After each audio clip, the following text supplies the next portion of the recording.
Boot, work boot के ऊपर मसा किया जा सकता है। वर्क बूट में नहीं जानता क्या चीज होती है। मैं तो लफ्ज के माना तो समझता हूं, मगर वो कैसे होते हैं, इसमें मसा हो सकता है नहीं हो सकता मैं नहीं जानता। मैं कह रहा आप फतवे दो, मैं नहीं जानता तो कैसे फतवा दूं, कैसे बात बताऊं? इसको लाओ, दिखाओ, फिर उसके बाद में उसके बारे में हुक्म शरई बताऊंगा। बगैर देखे बगैर समझे कैसे बताऊं? यहाँ पर यानी कनाडा में अपार्टमेंट में जगह की कमी की वजह से बेड से महदूद होते हैं, लिहाजा रोजे की हालत में एक ही बेड पर बीवी के साथ सो सकते हैं, हरगिज नहीं एक बेड के ऊपर सोए एक बेड के नीचे सोए। जगह नहीं है, अरे बेड के नीचे घुस के सो। अजीब लोग हैं।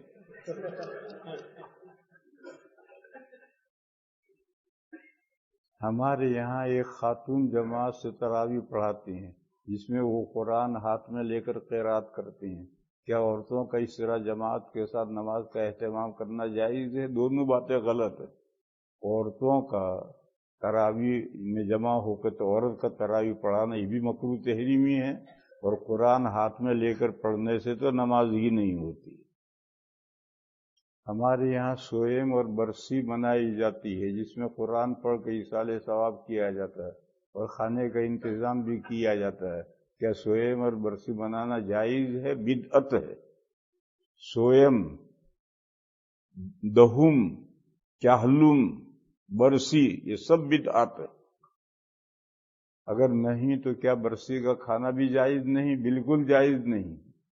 अगर ऐसा खाना कहीं से आ जाए तो क्या करे? गार्बेज।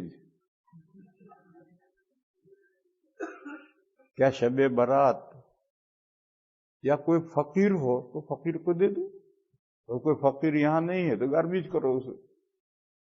क्या शबे बारात और 12 रबीउल अव्वल को न्याज बनाकर बांटना जायज़ है? हरगिज नहीं। ये सब बिदआत और खुराफात हैं, इस्लाम में इसका कोई सबूत नहीं। क्या मैं रोजे की हालत में बीए 12 का इंजेक्शन या इंसुलिन लगवा सकती हूँ? क्या ब्लड टेस्ट करवा सकती हूँ? ये दोनों जायज़ है। इंजेक्शन कोई भी लगाओ, उसे रोजा नहीं टूटता। ब्लड टेस्ट में बदन में से खून निकलता है, बदन में कोई चीज जाती नहीं है, तो खून निकलवा कर ब्लड टेस्ट भी करवा सकते हैं। जरूरत पड़े तो कोई भी इंजेक्शन लगवा सकते हैं, उससे रोजे पर असर नहीं पड़ता।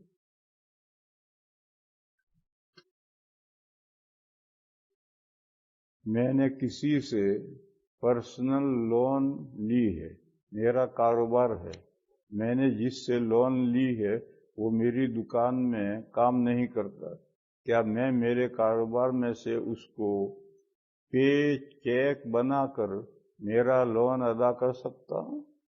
जब मैं पे चेक बनाता हूँ तो मैं गवर्नमेंट को टैक्स भी अदा करता हूँ। इस सवाल को मैं नहीं समझा, पता नहीं क्या पूछ रहा है। ये बंदा खुद आकर मिले, मैं इसके सवाल को समझा नहीं हूँ।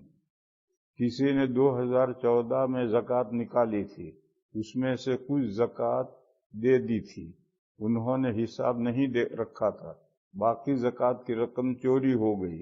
उस चोरी हुई ज़कात की रकम का क्या मसला है?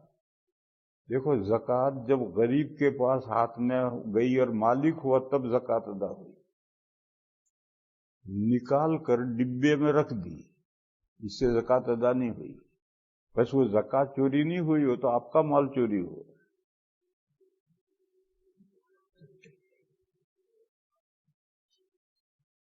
शहीद को गुस्ल नहीं दिया जाता है, बगैर गुस्ल के दफनाया जाता है। एक शख्स अमेरिका या कनाडा में इल्मी और इबलागी जिहाद करता है, यानी अम्र बिल मारूफ व नही अनिल मुनकर का फरीज़ा अंजाम देता है, जिसमें कोई तशद्दुद नहीं है। लेकिन एक शख्स दुश्मन उसको कत्ल कर देता है नहीं अनिल मुनकर के नतीजे में। क्या इस शहीद को गुस्ल दिया जाएगा? मुझे नहीं मालूम है। देखो, ये बात याद रखो हमेशा, जो सवाल भेजें वो याद रखें। मैं मुफ्ती नहीं हूँ, मैं तो दारुल उलूम देवबंद में बुखारी से ही पढ़ाता हूँ। दारुल इफ्ता से मेरा ताल्लुक नहीं है। दारुल इफ्ता से जिसका ताल्लुक होता है वो बारीक बारीक जुजियात भी उसके इल्म में होते हैं। मेरे इल्म में हर मसला होना जरूरी नहीं है, मैं मुफ्ती नहीं हूं। फिर अभी एक सवाल आएगा लंबा चौड़ा, हज के बारे में 2 सफ़े उसने भर रखे हैं, दुनिया भर के सवालात किए हैं, उसका जवाब भी मैं अभी दे रहा। वो सवालात दारुल देवबंद के बड़े मुफ्ती आए हुए हैं, जाओ लेकर उनके पास, और वो भी जवाब नहीं देंगे। वो ये लेकर जेब में रख लेंगे कि देवबंद जाकर किताबें देखकर जवाब लिखेंगे। ये छोटे छोटे बारीक मसले होते हैं या नए मसले होते हैं, उनका जवाब एकदम मजलिस में नहीं दिया जा सकता। उसके लिए मुताला करना पड़ता है, किताबें देखनी पड़ती हैं। फिर दारुल देवबंद की वेबसाइट है, ऐसे मसले वेबसाइट पर डालो, देवबंद से फतवा आएगा वेबसाइट पर। हमसे पूछोगे तो मैं तो सारे मसले मुझे नहीं मालूम, मोटी मोटी बातें मालूम है, मैं वो बताता हूँ। और देवबंद भी वेबसाइट से भेजोगे तो जवाब नहीं आएगा।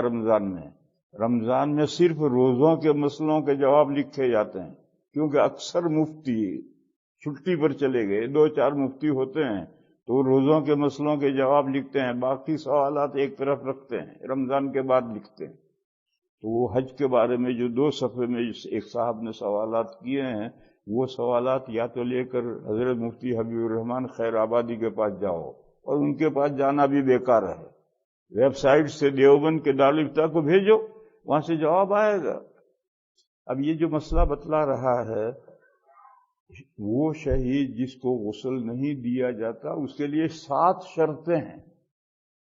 वो 7 शर्तें पाई जाएंगी तब उस शहीद को गुस्ल नहीं दिया जाएगा। अब वो 7 शर्तें मुझे तो याद नहीं है, तब मैं बगैर याद के कैसे किताब देख से बगैर कैसे फतवा दूंगा।